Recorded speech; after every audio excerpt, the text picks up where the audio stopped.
So prior to Freight Caviar, I was brokering tons of freight, while my co-founder Christian was running an asset-based carrier. Both of us realized just how important relationships with shippers were. While we would go about discovering these opportunities in different ways, the few common headaches were always how much time we'd spend looking for shippers, entering the data into spreadsheets, or trying to use CRMs that were super overwhelming. We learned many of you had exactly the same experience. So about a year ago, we started building a product we'd only have dreamed of using ourselves. We call it Shipper CRM. Shipper CRM is a platform designed exclusively for freight brokers and carriers for finding, building, and managing new relationships with shippers across every corner of the United States.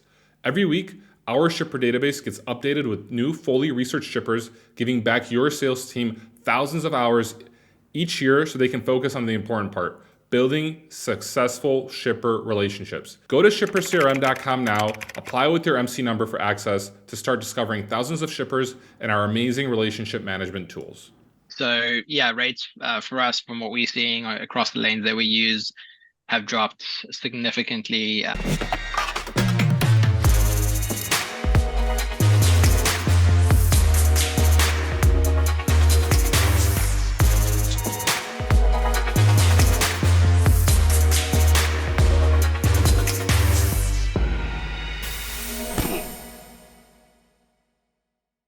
The trucking industry is crazy right now, and being a broker can be stressful. Managing your invoices, billing, collecting, carrier base, and cash flow can feel like an impossible task. But I can tell you OTR Solutions has figured out the impossible. They eliminate cash flow problems for carrier payments and ensure margin funding in just 24 hours with broker invoice factoring. OTR Solutions takes care of billing and collection processes with your shippers. And with lightning quick and accurate invoicing, your customers will never need another broker to handle their freight needs. Kick back, relax, and let OTR take care of your brokerage. If you want to know more, and I hope you do, check them out at otrsolutions.com/freight-caviar or text OTRFC to 80483 to see what they can do for your business.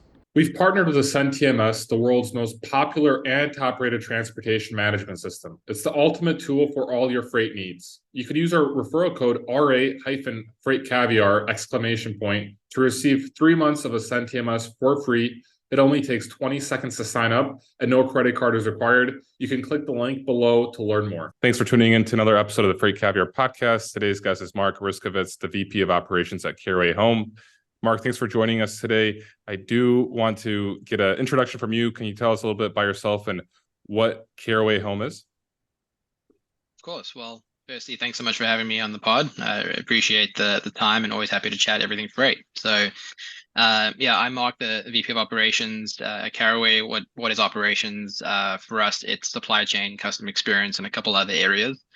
I've been with the company for about 4.5 years at this point, and we only launched in November of 2019. So I've had the opportunity to share a front row seat as the brand has taken off and expanded into different areas of the kitchen. We sell high-end kitchenware to the sort of upper income customer base within the US.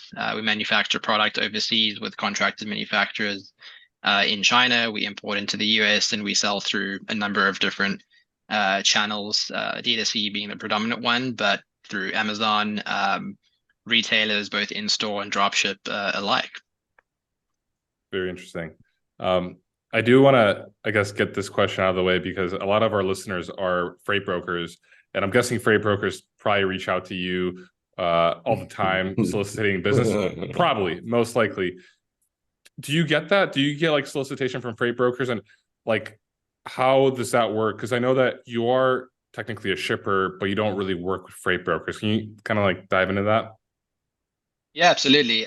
We do get reach out a ton across the board, everything from cold emails, LinkedIn, at conferences, you name it, and various folks in our organization. I think there's not a lot of meat in the bone in that sense, because outside of our freight forwarding operation, where we work with a freight forwarding partner and have a pretty working and strong relationship with our drayage provider, there's not a lot of business left over after that, because a lot of our domestic operations are predominantly collect partnerships with the retailers that we ship to. We do a lot of FBA transfers from our own DCs into the FBA facilities, as well as a few wholesale partnerships where we do control and run the freight movements, but it really isn't as busy or hectic, as I like to say, to sort of justify exploring a lot of these micro partnerships that we might sort of put together. So we have a couple brokers that we work with that we're pretty happy with, but I think as that part of our business expands, we'll certainly respond to a few cold emails here and there. Got it. Yeah, there's a lot of Wink, that. wink. You might get Don't send them now. Yeah, you might see an uptick in people reaching out after this episode, which actually I hope you do, just because that would tell that people are listening in and actually like interested in this. But overall, can you talk a little bit about the shipping side of Caraway Home? What does that look like? For sure. So in terms of from our contracted factories into the US, we work with a freight forwarder today, just a single freight forwarder, which is Flexport. We essentially contract as a BCO to them. They contract out the drayage movement from those ports to our 3PL with our same 3PL's trucking division, ITS Logistics. That working relationship is pretty strong. It's fluid. Having the trucking division essentially take ownership of that piece and inject it into their own distribution networks team and sort of infrastructure, is kind of nicely solidified and flows pretty smoothly. Outside of that, we ship predominantly e-com and dropship orders. So a majority of outbound that we really work with is a small parcel. But then kind of going back to the earlier point, we do move a good amount of truckloads between FBA and then for our retail partnerships such as Target, Crate and Barrel, the Container Store. And so those partnerships are either based on those collect relationships, or we have that same ITS division and a couple other brokers that we work with for some of those smaller, more infrequent movements that we do. Okay. Wait, so you guys do FBA, you do D2C. Do you sell in store? You sell in retail stores too, obviously. What's FBA real quick? Fulfilled by Amazon. Fulfilled by Amazon. Got it. Okay. Yeah. Yeah, ahead, Reed. we do quite a bit. I mean, yeah, Reed, we kind of You sell everywhere. Where do we sell? We sell everywhere. Yeah. Except our own retail stores. We don't have our own Caraway brick and mortar stores. Maybe in the future as our SKU lineup expands, we might get into that as well. But yeah, we sell in store through those partners mentioned before. We sell on a lot of .coms, Target.com, Costco.com, in the form of dropship, and then we sell on Amazon, both FBA by injecting product into their network, as well as FBM fulfilled by merchant. And then D2C through our website on Shopify is definitely a main channel and has been for quite some time. That's interesting. Yeah, that's cool. So Mark, it's busy, as I like to say. Yeah. Lots of moving pieces. Definitely. I know that you mentioned an interview, or you had an interview with Supply Chain, I think Brain, was it, a few months ago? That you sat down and you kind of like had a transition to omni-channel, which I think presents itself as being selling online and selling in stores. So can you kind of take us through like the beginnings? Like, so you started in 2019 when Caraway Home started. Like, okay, you started selling online. How did that whole transition look into like selling in stores? Like logistically speaking, like what were the challenges with expanding the network of deliveries and making sure that everything is running smoothly? Yeah, for sure. So when we launched, we started D2C with Shopify, but quickly adopted dropship as a additional series of channels as well. So one example of that is Zola.com. I think they were one of the first partners that we jumped on board with, and the whole idea of trying to be accessible in multiple channels and across different cohorts of customers based on where they are in their purchasing journey and experience was an objective that we set out to accomplish pretty early on when the company was founded and launched. And so to enable that success, we kind of relied on two different pieces. And the first was creating the foundation of technology to support for that. So being proactive and calculated in what systems and infrastructure we build from a tech perspective.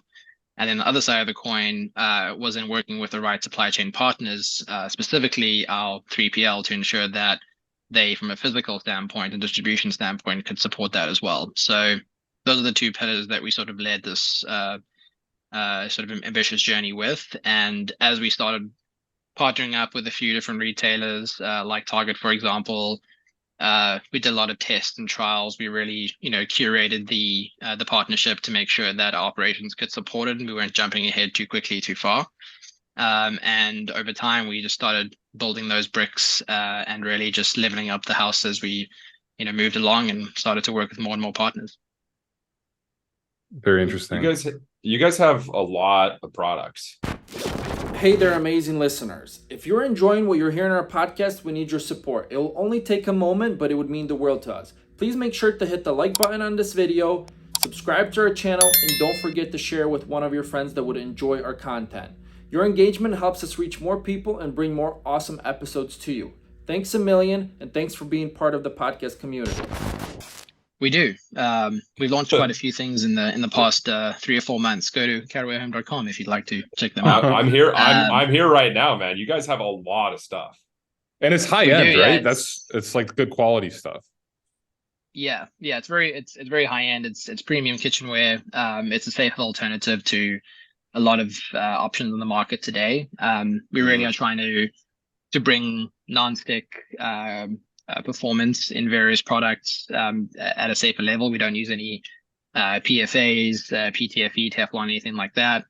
And then on the other side of the coin, we have also identified different types of buyers and different types of customers that like to use different materials, the different styles of cooking. So we have the variations of our product, like the squareware, which is a lot more focused on roasting and griddles and things like that. And now we recently just launched our stainless steel collection, which is an entirely different type of cook as well. So a lot of that's come from demand from customers, what they want to see from us, but also understanding that, we want to be able to provide a ecosystem and an option or a shop to really just curate your own kitchen through really high-end, well thought out and beautifully designed products that can sort of fit your cooking experience. You've expanded like rapidly. It's like looking into what's been 4.5 years. Well, you started Caraway Home launched in November 2019, so technically exactly 4 years. But you started 4.5 years ago. I kind of want to hear the backhand story, because it seems like it's very successful, but I'm guessing it wasn't an overnight success. And getting big retailers like Target, Nordstrom, companies to actually sell the product, that's difficult. And I've watched enough Shark Tank episodes to understand the difficulties in doing that. How were you able to get into all these big retailers? Yeah, it's a great question. I think it started with the idea of knowing that that's the road and the journey we wanted to take, before the company even launched. I think that's a vision from our founder and CEO, Jordan Nathan, who, really had the idea of bringing the kitchen products that we were designing to those different buying spaces and opportunities, and really just try and meet the buyers wherever we can. So through carefully curated conversations with retailers, both inbound and outbound, marketplaces, partners, it really is a slow and sort of tender process. But I think if it's part of your business objectives to ultimately get into some of those doors and to really find ways to partner up with some of those providers and some of those players, I think it really just is, part of the DNA of the organization. And we kind of structure teams and objectives around that as well. So I think a lot of companies start with the D2C approach. Generally it's much easier to do that and to launch that way. I think it's not something that we wanted to sort of focus on too much and put all our eggs in one basket. And so I think that was a great opportunity that we kind of set our sights on early on. And part of that is building the operational foundation, the growth foundation, the CX foundation, the brand foundation, to really support that. So it's the small things, it's the launches with different retailers and providing them the content and materials and marketing and imagery and assets. I mean, they appreciate all that assistance, all that support, and it just makes their lives easier, which in turn helps us accelerate some of those initiatives. Sure. What in terms of like channel mix, is it like pretty, like what does the split look like from like a high level between the different channels? Yeah, totally. So majority of our activity is in the form of e-com or dropship. You know, how that sort of mixed out. I mean, small parcel fulfillment is the sort of fundamental sort of method of distribution that we have at Caraway. And that is a combination of the website, Amazon FBM, the dropship partners that we have, marketplaces, all that sort of stuff. The retail partnerships, obviously, they're periodic. They ebb and flow based on seasonal promotions we're doing, seasonal projects, things like that. But that is becoming a bit more consistent, but generally is a bit more holiday heavy, especially sort of the Q3, Q4 periods. Mm-hmm. So it does ebb and flow quite a bit, but in terms of you know, sort of revenue share, it still leans more towards the e-com and dropship distribution methods. It's a Friday, so it's a busy Friday in November. So you got to. It's a Friday, and it's a week before Black Friday. I'm kind of wondering, what are you anticipating? Yeah, what are you anticipating in terms of sales this year, and like for this specific holiday season, and like, is Black Friday just like an insane day of like for you guys? Like, how does that look like? Yeah, I mean, kitchenware is a very giftable item in the holidays, and so every year that we've hit the Black Friday, Cyber Monday, and then holiday season periods or holiday season periods itself into December, you know, activity and sites on our product and our brand, you know, just skyrockets. So we see it, you know, we kind of operate in the same format of retail stores when, you know, customers are queued up for droves, you know, around the corners and everything at 7 a.m. on a Friday morning, on the Black Friday morning. We see that without any sort of barriers, since it's a website, it's digital, just constantly throughout the Black Friday, Cyber Monday period. So for us, it's all about preparing to support that through digital product, through CX, through branding, social, you know, all the different tools to really educate and coach our customers on what deals exist, what expected to ship and arrive, and then of course all the tech and ops behind that to really just ensure that we can support and follow through on all the promises that we're giving to our customers. Yeah, I can imagine there's a lot. Yeah, what in terms of which of your channels is like your favorite to operate in? That's a great question. I think it depends on the time of year, most likely, but I always typically default to e-com just due to its relative simplicity. There's of course ways to complicate it, and we've pushed the boundaries and limits in trying to do that. I mean, we offer virtual bundling to customers. You know, you have to have sophisticated systems and fulfillment partners to be able to support and kind of understand that sort of spider web of activity. But e-com is kind of the most exciting for me personally. Not to say that you know, forms of distribution through FTL, LTL, like retailers, FBA is exciting as well. And it is nice to hand over a good chunk of inventory and, you know, have someone else take care of the fulfillment responsibilities. And have you guys worked with like you've been working with a 3PL the whole time? Correct. Yeah. The 3PL that we onboarded with initially, that we brought to the business from a prior relationship, kind of put aside their sort of minimum threshold requirements and took us in. And we've grown with them ever since. And we have 2 locations with them, one in Reno, one in Indianapolis. Oh, cool. Interesting. Reno. Yeah. Reno. Which port do you guys bring stuff in from? NorCal?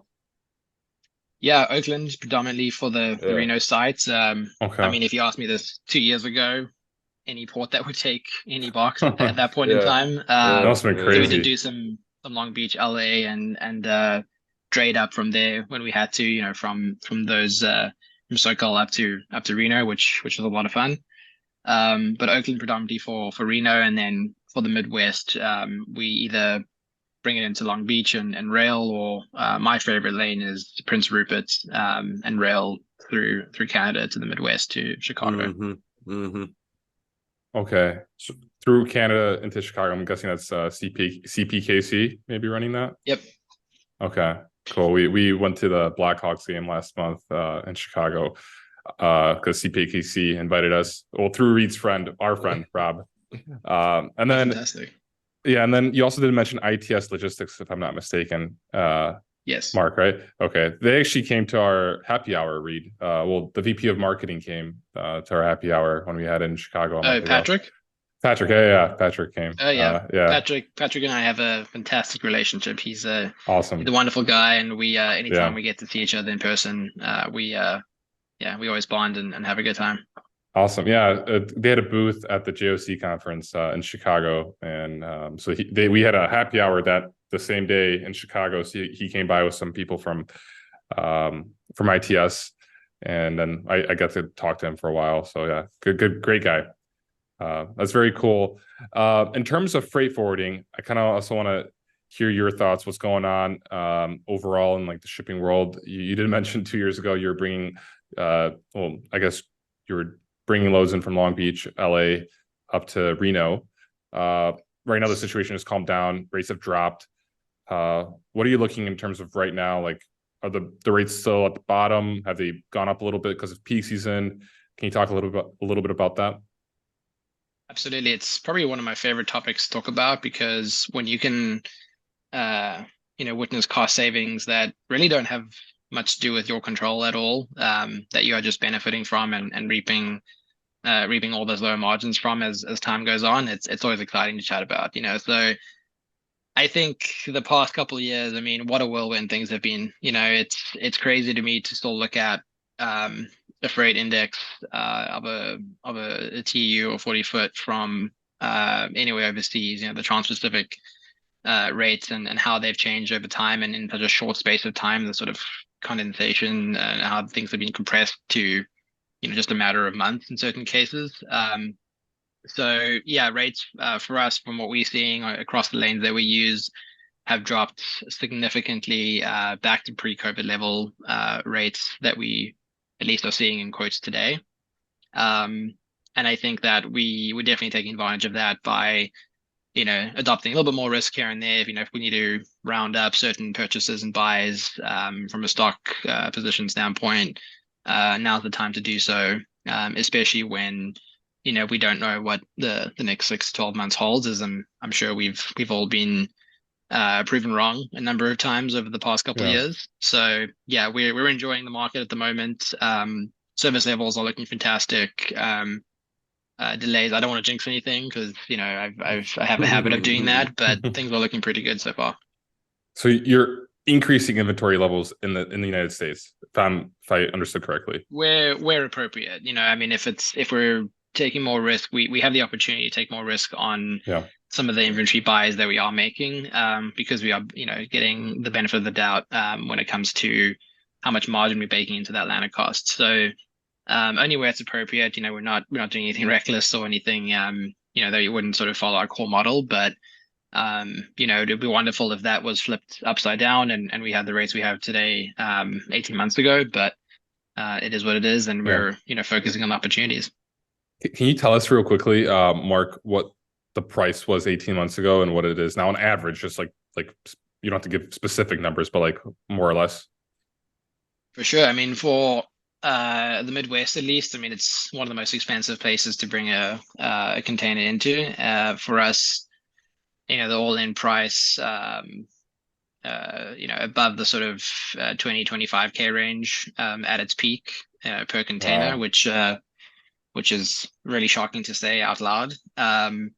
Today, that's dropped closer to the 4.5 to 6.5 range for the exact same lane, exact same container. Sure. And that's coming in from China, usually, right?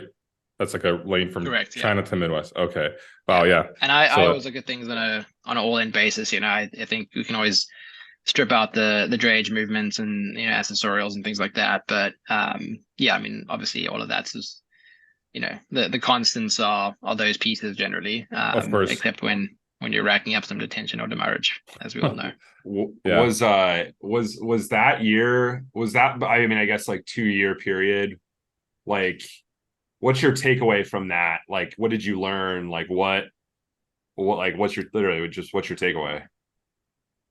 Yeah, I mean, I think takeaway from those periods are really less about the upstream movements and how a supply chain is built and structured, because I think when you're pushing to a corner as a BCO shipper, as any operator, and you have very limited control or influence on those kinds of factors, I think you're forced to ideate and be creative in other areas of the business that might not restore some of that margin, but at least might provide additional agility wherever you can. So for us, that was in the form of operating our website and any other channel that we can on back order, on pre-order, and really allowing customers and cash to sort of flow in our ecosystem by just having smart technology, fantastic individuals, and really dedicated team to really try and provide a lot of that information up front to customers, to really just provide conviction and confidence in their buying experience that we know we can back up through the infrastructure that we built.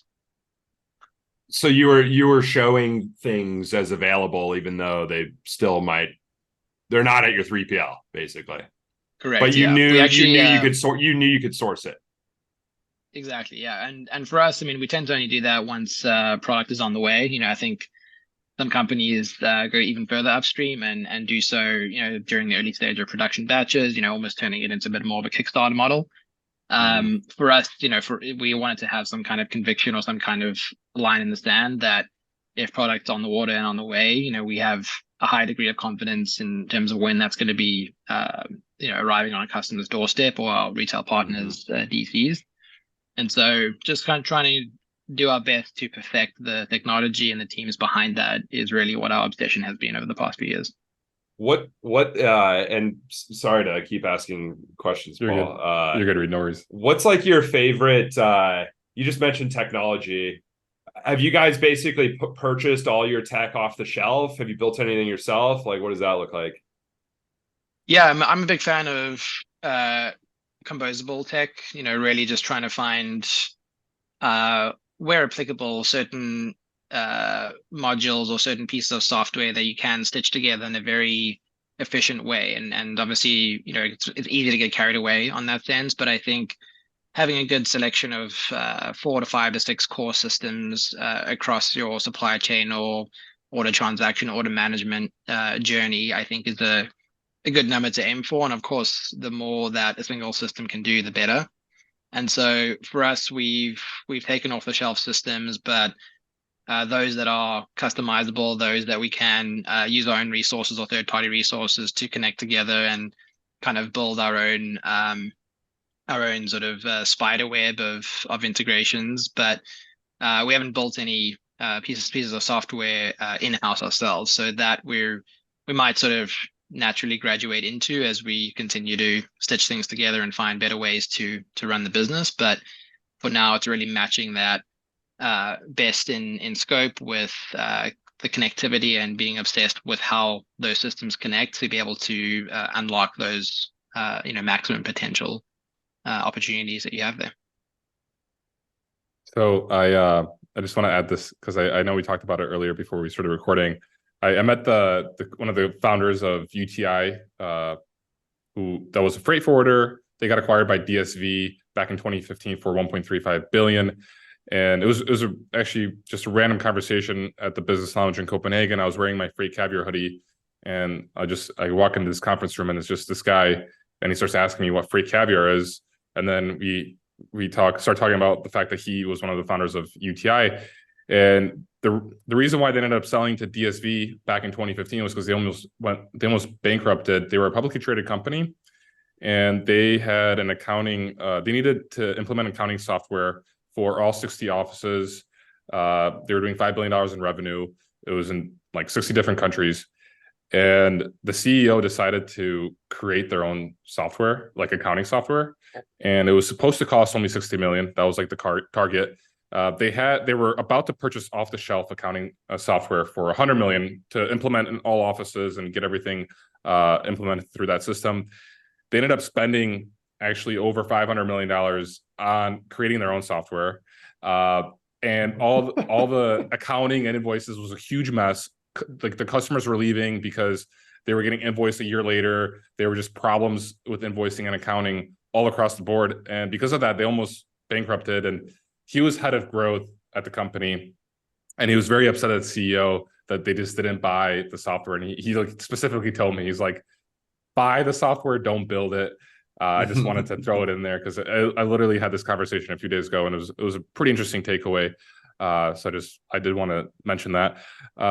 But I guess on the topic of freight forwarding, do you want to talk, Mark, a little bit about that? Like, who do you use, or would you want to prefer just to like talk about more or less the service aspect of it? Yeah, sure. Happy to talk about both. Quick little comment on the build or buy. I mean, that's a topic that can go on for ages. Have conversations with experts and operators all the time on that strategy. I like to say a bit of both, wherever you can do it, and just obsess about what you need and figure it out from there. So, going back to the freight forwarding. So, our predominant freight forwarding partner is Flexport. We've been using them since inception. I've also used them at a different company as well. And, they've been a strong partner for us over the past few years. Of course, there's been, certainly a lot of turmoil in the past, recent months, but also the past sort of 15, 16 months, as we all know. I think overall, there's a ton of opportunity potential that Flexport have, and we have a pretty good relationship with their team. We've had the opportunity to meet and discuss how things are going at the moment and what the challenges are with Ryan specifically. So we appreciated the sort of time taken to address customers and give us that platform to throw out ideas and just share, without any filters, what we feel and what we are looking for. And ultimately, I mean, from the service level, I think everything ebbs and flows based on the past couple of years. Like, we've had so much craziness in the international freight market in the past 3, 4, 5, 6 years at this point. I mean, even going back to the tariff wars, I was front and center of that as well when those kicked in, and that was, a nightmare, in addition to everything that was going on. So I think, separating the freight forwarder or the carriers from what the market is forcing is always important to keep in mind. And ultimately, I think, just being honest about what could be better, what improvements could exist is, a strategy that I like to adopt. And overall, the service levels that at least we're seeing today are pretty strong, and we have a good working relationship with our team today. So, that things are certainly in a good spot, at least from a Caraway standpoint. Awesome. Reed, I know you're going to probably want to no, I mean, I'm just, that's it. That's it's interesting perspective, because they've obviously, they've been in the news a lot lately. We don't need to rehash all that, but like, I know they are obviously a tech enabled freight forwarder, and it's in an industry that's like known for being very kind of low tech. So I guess, like, what is your, like, in terms of like, a partner? Obviously you guys work with ITS domestically, you work with Flexport to bring it to stateside. Like, how important is tech in that, like, origin, where manufacturing center, ocean to the port? Like, how important is tech for you guys in that sort of sector, and what role does Flexport's tech play in that?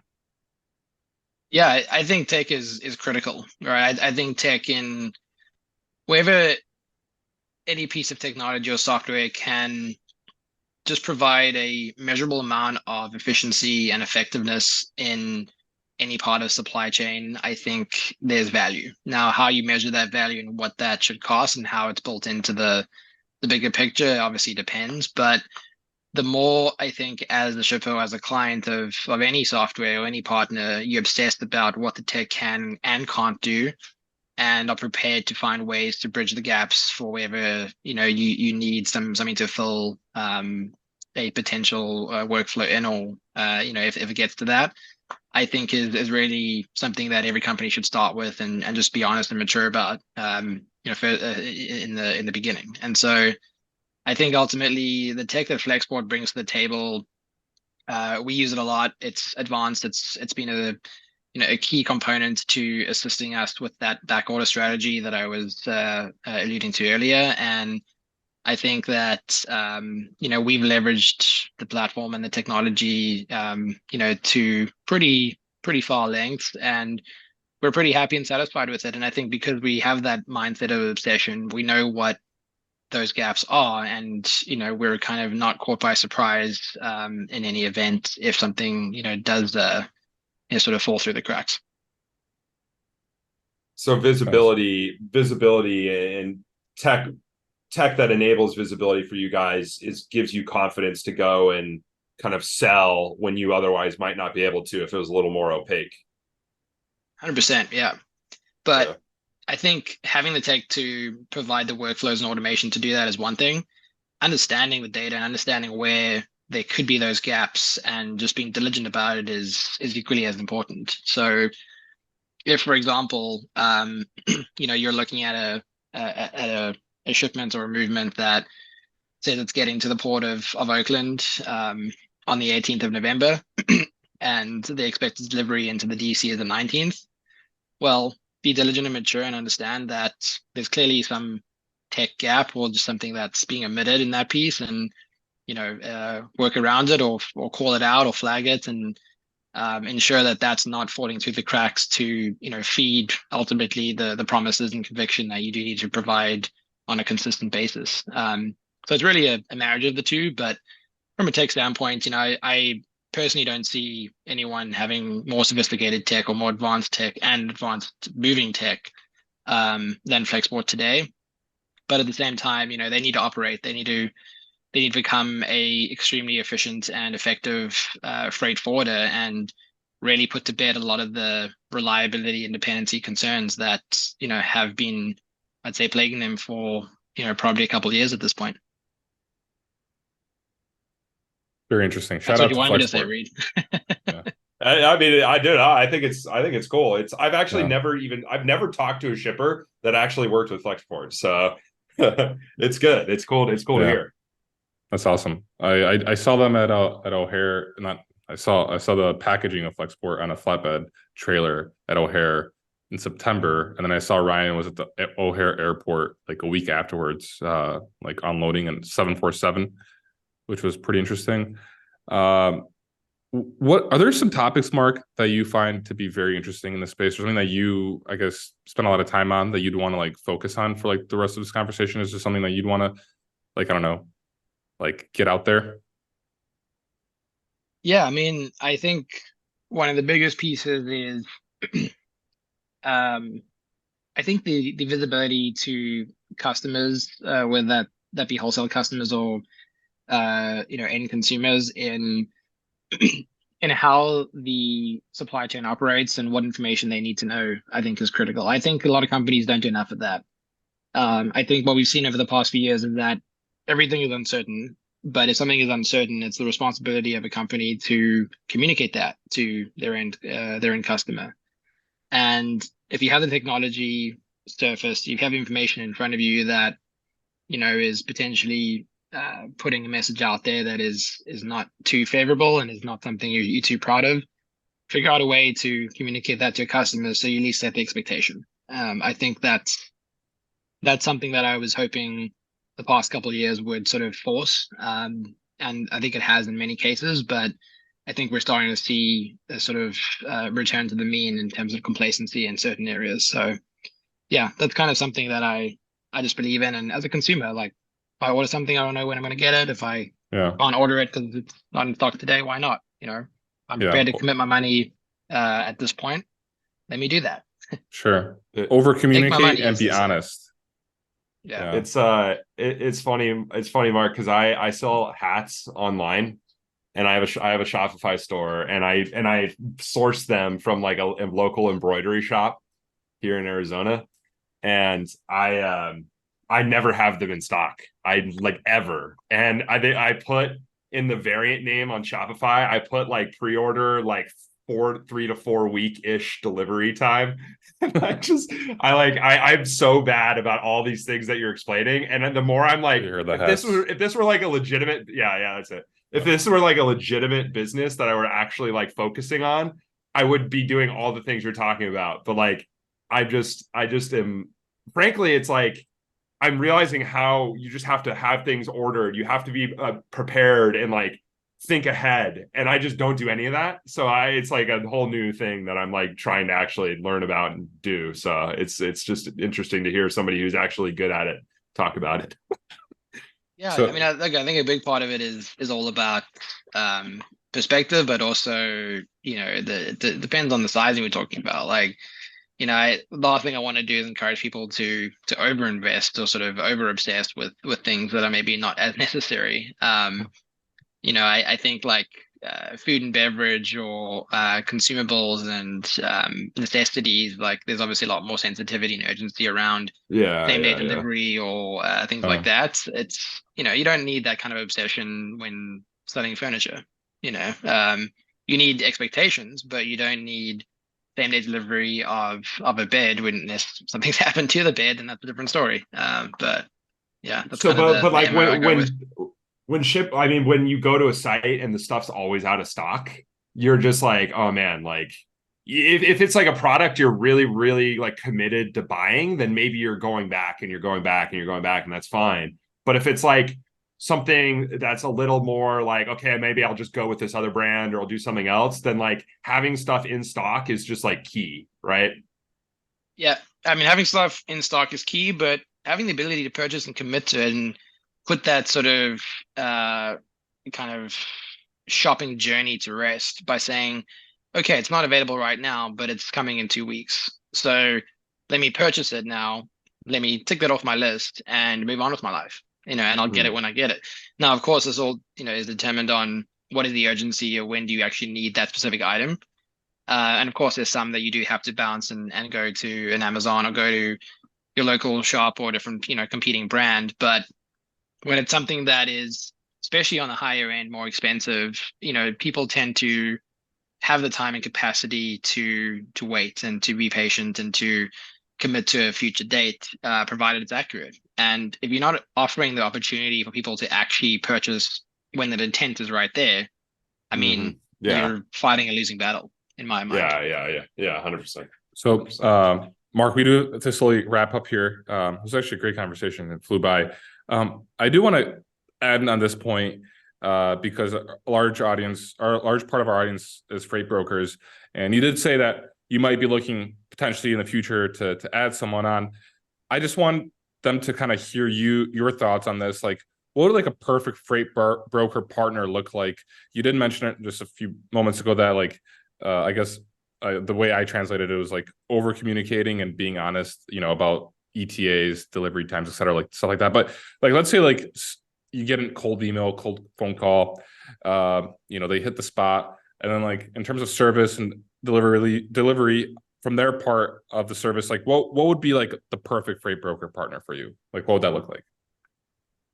Yeah, for sure. I mean, I'm always a fan of partners that leverage technology to make ours and their life easier. So I think first and foremost, the goal is to steer away from the more traditional, purely email-based partners that, you know, obviously still flood the market today.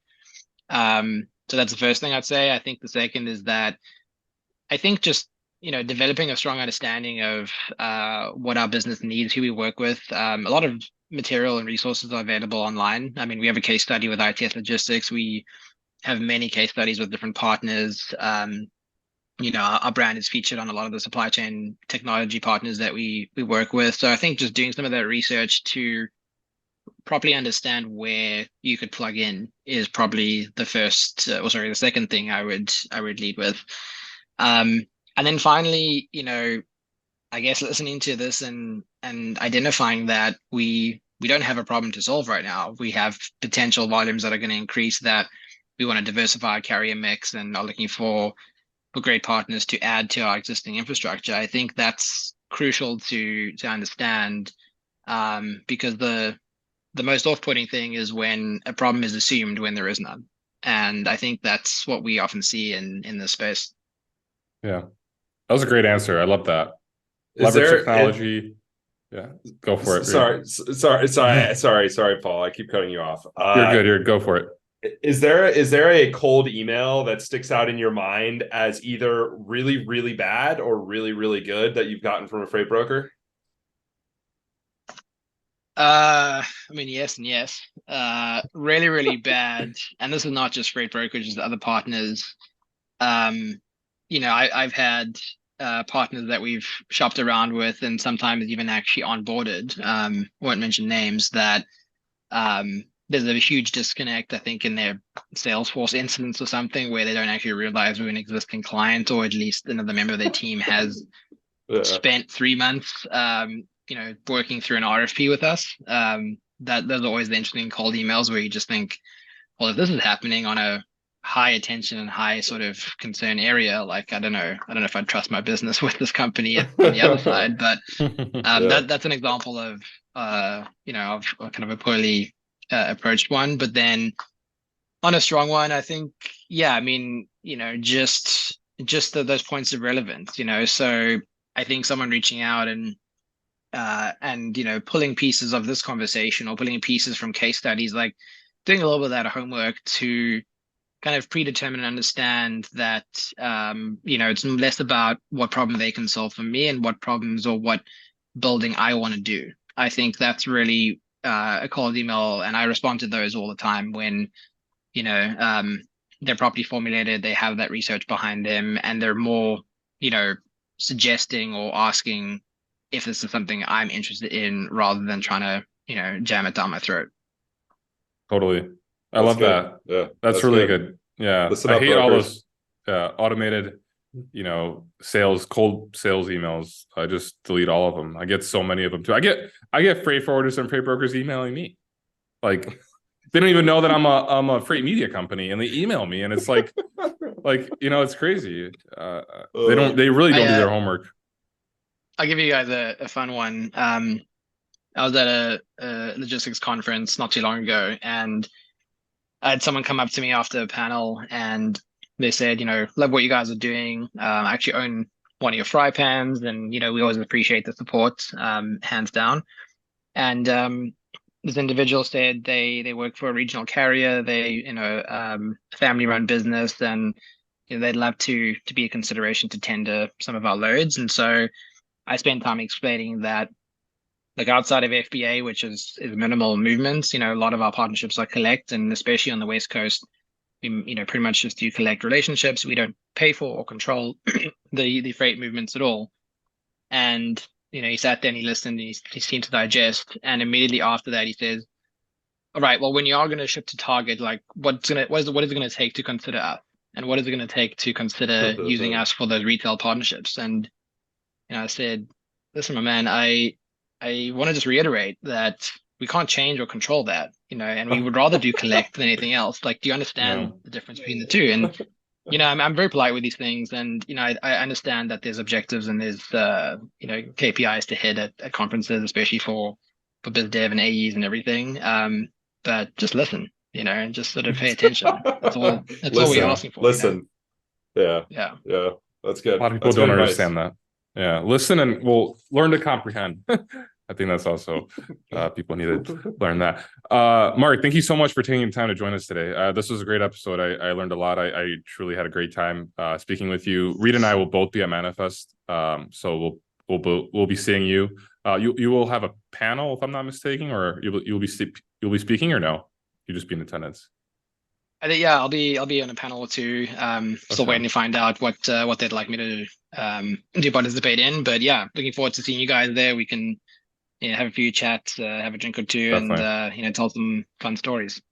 Awesome, good stuff. And if anyone's listening wants to see us, come to Manifest, which is taking place February 5th to the 7th in Vegas. Receive $200 off your ticket at Manifest using our link today. We are excited to once again partner with Manifest for their upcoming event, Manifest Vegas, from February 5th to 7th, 2024. Dubbed the world's largest global supply chain and logistics tech gathering that promises a unique blend of Fortune 500 supply chain executives, fresh startups, and tech pioneers. Be among the 4,500 plus supply chain innovators, and remember, by using our exclusive link, you can save $200 off your ticket. Don't miss out. Thanks for tuning in to the Daily Freight Caviar Podcast. If you enjoyed the podcast, or if you didn't, leave a review. Let me know what you think. I appreciate any feedback. If you'd like to have more Freight Caviar content, go to freightcaviar.com and subscribe to my email newsletter.